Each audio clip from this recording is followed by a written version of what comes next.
hello, friends, and welcome to the adventures of Rory and Squonk, a 5th edition homebrew podcast out of eastern Oklahoma. Today is our 0 session. We wanted to give our listeners some background before we got started into role play. And today we have the mysterious Shaylin and the talented Emily. Woo! Our story is set on the continent of Nihal. For those of you who like large worlds, if you played Civ 6 and you played it on Colossal, think bigger. The Nihalian continent is wide and expansive, with a multitude and diverse ecosystems, political systems, etc. And this is just one small corner of the world. For some homebrew background, those of you that are familiar with D&D, we will have a few races that are going to be a little different than your typical D&D setting. Elves, dwarves, and dragons are going to be just a little bit different in this setting. Dragons don't look to color for alignment. Just cross your fingers and pray. In terms of technology, we'll start with your typical high fantasy medieval tech, but as our characters explore and come across other cultures, they will run across other technologies. For our dwarven cultures, there are places on the planet that have quite advanced technology if they happen to trip across those plot lines. On Nihal, there are several large city-states where most of humanity has been, I would say, sequestered. There was a disease that was prevalent amongst humans that sort of kept them isolated and protected in large areas. There has been a cure for that recently found. So Nihal is under an epoch of change, if you will, where humanity's beginning to expand out of these city-states, and you begin to see people show up where they haven't before. Trade routes established where there have been none previously. And inside of deep inland of Nihal, along the largest mountain chain of the continent, we find our characters drawn to the city-state of Lansdale. And I'm going to turn that over to the wonderful and beautiful Emily to give you some information on Lansdale. Take it away, Emily. Lansdale is a large mountainside city, very intricate in design and large population. It has a complex system of catacombs that go deeper into the mountain as a sort of escape route if need be, or just a place of, I guess a place of refuge. Its exports are a lot of stonework and alchemical ingredients, things that typically one would come by in a mountainside city, not exactly crops or livestock, but more technical and earth mined resources kind of thing. It's got a heavy population of dragonborn and dwarves. Obviously it has a little mix of everything, but predominantly those two. And over it all is a large family of mixed humans and elves. Don't get me started.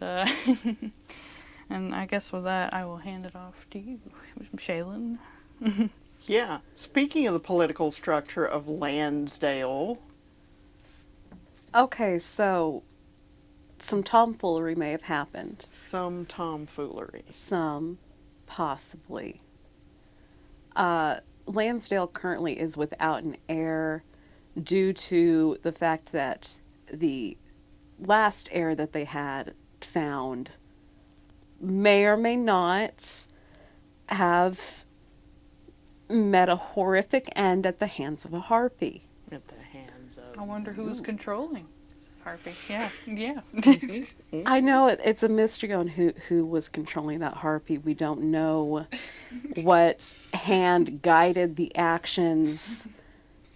Oh, we know. We know. You killed that poor child. Yeah, I Mercilessly. did kill that child. And so I think it is apropos that now, Squonk, your character, will be returning to Lansdale amidst the political havoc that you have created. You know, I think it's only due diligence that Squonk pay for my sins. I didn't have to take that poor child's character and massacre them the way that I did. But I did it, and I also regret nothing, so throw it at me. Deal. So yes, poor Lansdale, although they currently have the equivalent to a king and queen, there is no heir, and this is problematic for a royal family who's been in control for a few generations now. And given the fact that humanity is leaving these city-states, that's a disruption to the political system. And now to be airless of a major population center certainly destabilizes Lansdale a considerable amount, and we'll see how much that plays in to our adventures. And ladies, if you'd like to explain a little bit about your characters and give us some backstory for our dear listeners, that would be delightful. Thank you for immediately looking at me and not... You're welcome. Yeah. All right, so I play Squonk. Squonk is going to be a halfling who, bless his heart, is just the ugliest little guy that's ever existed. Don't shake your head, you know it's true. But Yeah, it's rough, man. Squonk's family had him, looked at him, and decided that's not a thing that really we can exist with. And so instead of unceremoniously just getting rid of this child, they decided it would be more humane to put him in the back pasture in his own little house and set up with his own little herd of cattle and let him carve out his own life back there with as minimal input from them as possible. There was a little bit of communication. Squonk does have a education of sorts. He was able to receive that by his mother passing caches through the mailbox. But he is confident in his own abilities as a cattleman, and at the end of the day, Squonk does love his family, but I think it's more out of he doesn't know if he would be able to survive in a world where that wasn't the case, where this wasn't for his best interest and was out of meanness. Fair enough. And how old is Squonk?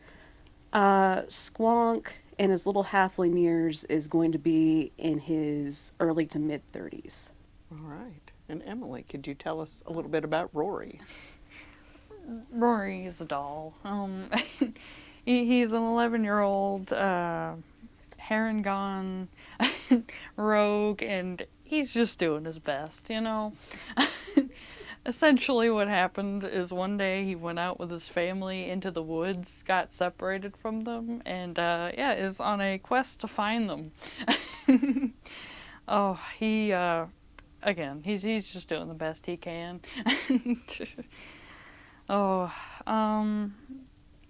Rory, he's a curious kid, very, very endearing, and is pretty much just trying to find himself, I suppose, and figure out, how to navigate this crazy little world he finds himself in, even if that means hopping caravans and going to faraway cities and getting involved in crime rings. Not that we talk about that, though.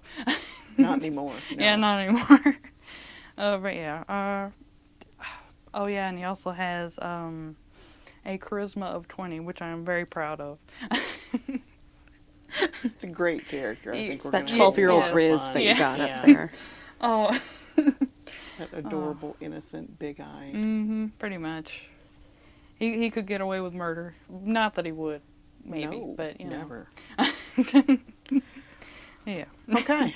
Can we think of anything else that our listeners need to know before we jump into adventures? I don't think there's anything that can't be organically revealed. Okay, agreed.